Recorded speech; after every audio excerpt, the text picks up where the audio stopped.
Eu queria até te perguntar sobre 5 ministérios, mas antes,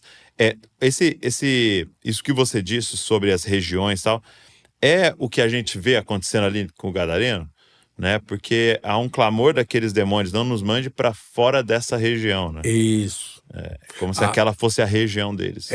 Os demônios têm territórios, porque na construção de cada cidade houve o marco zero, vamos chamar assim.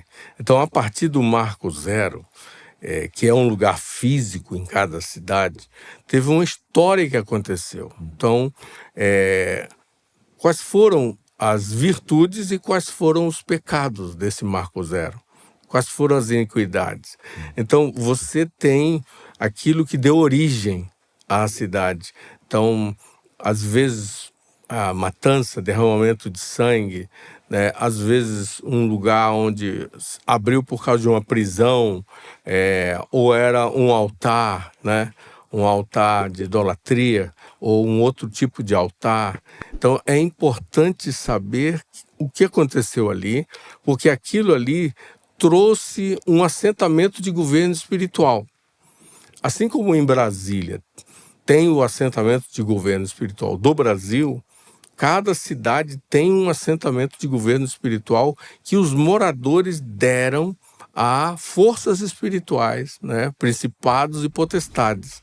Então, todas essas evidências estão na história, né? E aí o Espírito Santo também revela isso, ele mostra isso. Então é preciso pegar a história, os dados sociais e a revelação.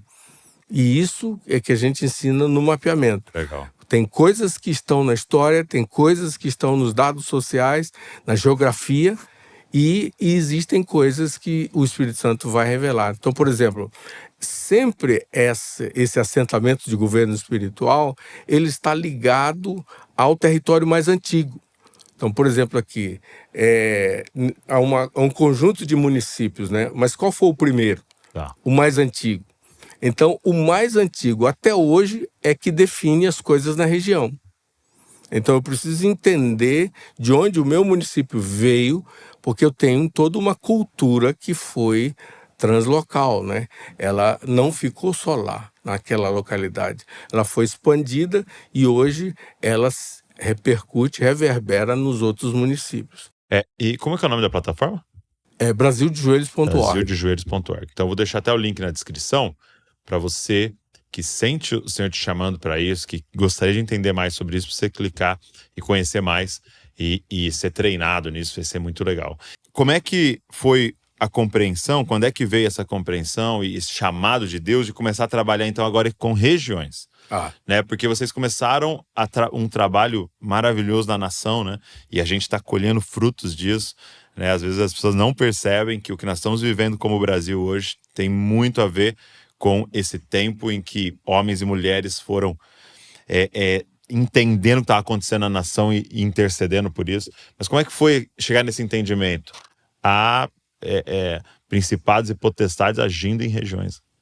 Então, eu estava mais especificamente no Maranhão, e foi a época que eu conheci também a doutora Neuza, anos 90, e ela estava começando a caminhar com o Peter Wagner, né, que é uma liderança americana, mas que foi global, e a Valnice também tinha voltado ao Brasil. Então, esses líderes, Francisco Nicolau, que eles começaram a receber da parte do Senhor várias coisas nesse sentido de cidades, né? E eles começaram a repartir isso e encorajar a gente para orar pelas cidades e regiões.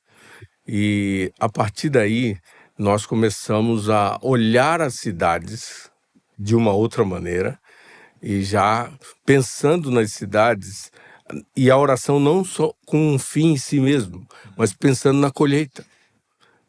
Havia uma colheita que precisava ser desatada, né? Hoje a gente vê uma igreja muito grande no Brasil, mas essa colheita, ela foi gerada na oração, né? Havia no coração de Deus um desejo de que a nação conhecesse o Senhor, né? Seguisse o Senhor. E aí começamos, aí as cidades onde havia o domínio de idolatria, feitiçaria, prostituição, ocultismo, eram alvo do mapeamento, né? E Que da é o oração. mapeamento. O mapeamento era o levantamento exatamente dessa cultura dominante, Entendi. né? Das fortalezas culturais de idolatria, de feitiçaria, de É prostituição. identificar os ídolos numa cidade. Exatamente. Porque aqueles ídolos dominam o pensamento das pessoas, as famílias, definem a cultura, né? E trazer a mensagem orar para que a mensagem do reino pudesse, então, quebrar isso e esses principados e potestades fossem detidos e houvessem grandes colheitas. Então, na época, por exemplo, a gente ainda vivia coisas extraordinárias, assim, de grandes reuniões de evangelismo. Então, nós vimos várias reuniões grandes, 17 mil, 20 mil pessoas reunidas e o evangelho sendo pregado. Vários evangelistas passaram, no Maranhão mesmo passou, São Luís passou. E a gente viu uma quantidade grande de vidas se rendendo a Cristo. E aí as cidades que eram fortalezas, onde aqueles pensamentos anti-Deus estavam consolidados, tinham os altares. Então começou um trabalho com as igrejas locais. Aí entrou a oração unida, desafiando os pastores para orar juntos. Igreja na cidade. Isso, a igreja na cidade, orando pela cidade, vendo a população, vendo as suas necessidades do evangelho e vendo também aqueles que estavam envolvidos com outra fé, outra confiança e com o desafio de ir a eles e repartir a mensagem do Senhor. Não fugir deles, mas ir a eles. Mas deter as forças espirituais nos ares da cidade. Então a gente viu, por exemplo, lugares no Maranhão onde havia uma dominação muito grande da feitiçaria. A gente chegou com uma igreja, 2 ou 3 igrejas que eram de 100, 120 membros e de repente essas igrejas até hoje, uma delas está com 2.000 membros de pessoas que saíram de outro lugar e estão lá desenvolvendo. Essas igrejas são igrejas que estão com uma visão global, elas estão em outras nações, elas enviam missionários do interior do Maranhão para outros lugares. Então, existe uma colheita que aconteceu nesses 25 anos, né? Eu estou em Brasília há 21 anos, né? Esse ano está completando 21 anos. Então, nesses 21 anos de Brasília, a gente rodou o país e viu cidades experimentarem isso. Mas antes mesmo disso, né, pelo menos 10 anos antes disso, já havia o começo. E a doutora Neuza foi chave nesse sentido, que ela compartilhou essa visão, treinou líderes, né? Treinou líderes para a oração. E eu abracei mais essa área da oração, porque é algo que Deus confirmou no coração para treinar a igreja para orar. Hoje tem vários líderes que têm feito isso, não só a gente fez isso naquele tempo, continuamos fazendo, mas há vários líderes que foram despertados pelo Espírito para orar pela nação. Então, como você falou, é uma colheita que está acontecendo, uma colheita silenciosa, e a gente pode olhar com olhos de ideologia e achar que o país não está bem, mas nós estamos num momento muito especial no Brasil, um momento que nós não tivemos antes, e é um momento de uma colheita, e nós precisamos ter o olhar de Deus, né, o olhar de cima, para ver o que Ele está fazendo, mas a oração regou tudo isso. Né? A relação com o Senhor, a vida de apresentar as populações, apresentar os lugares de necessidade, né? Os lugares quebrados e trazer o altar de Deus para todas as áreas da vida da cidade, inclusive a influência política. Tudo precisa de alinhamento a princípios bíblicos, mas muita coisa começou. Ainda no mapeamento, eu acredito que há um aspecto assim de um discernimento espiritual e realmente de forma sobrenatural o Senhor trazer algo sobre uma cidade. Mas quais são outras coisas que vocês olham, assim, por exemplo, vocês dão uma lida sobre a história da cidade, como é que ao chegar numa cidade ali e vai fazer um mapeamento, como é que funciona? Então, hoje, a gente, inclusive, tem uma plataforma que treina pessoas sobre isso. E um dos módulos é Isso é exatamente sobre o mapeamento. online? É online. Legal. Vamos deixar depois para o pessoal Tá bom, conhecer. colocar à disposição do pessoal. Uma coisa que acontece é como se desenvolveu a vida da igreja na cidade, por exemplo, por quem chegou o evangelho, né? Ok. Como se estabeleceram as primeiras igrejas, né? E como se estabeleceu, se há uma estrutura de idolatria, como aquilo se estabeleceu, né? Espiritismo, a mesma coisa. Saber como se formou e aonde eles estão em termos de influência, não é? Ideias, pensamento sobre a cidade, não é?